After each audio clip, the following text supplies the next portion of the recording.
pour un petit peu renseigner les gens sur ce qui s'est fait dans ce travail, pour comprendre pourquoi on l'a fait, quel était l'objectif et à quoi sert cette plaquette en fait. Et il y a aussi certains thèmes qu'on veut aborder absolument lors de cette journée, enfin de ces journées. Ça va être notamment tout ce qui touche les enfants trans, ce qui touche les détransitions et ce qui touche l'éloignement du soin des personnes trans, donc des sujets qui font débat dans le monde, pas qu'en France aujourd'hui, et sur lesquels on veut rassurer parce qu'il existe des chiffres, il existe En fait, il y a beaucoup de désinformations sur le sujet, mais nous, les chiffres et les informations, nous les avons. Donc l'idée, c'est aussi d'enlever cette idée que on opère des enfants à partir de l'âge de 10 ans, parce que c'est complètement faux, ça ne se fait jamais. C'est aussi d'enlever cette idée que 50% des personnes détransitionnent, alors que dans la réalité des faits, c'est 7%,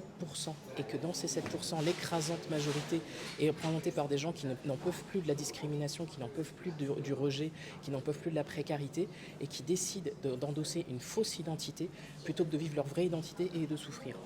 Donc ça, toutes ces choses-là, on a besoin de les passer au milieu médical parce qu'on sait que ce sont des choses qui peuvent être bloquantes, même quand les gens veulent bien faire, ils ont trop peur par exemple, de ruiner la vie d'un gamin ou même d'un adulte, et c'est parfois ça qui les retient en fait, dans le fait de recevoir des publics de ce type.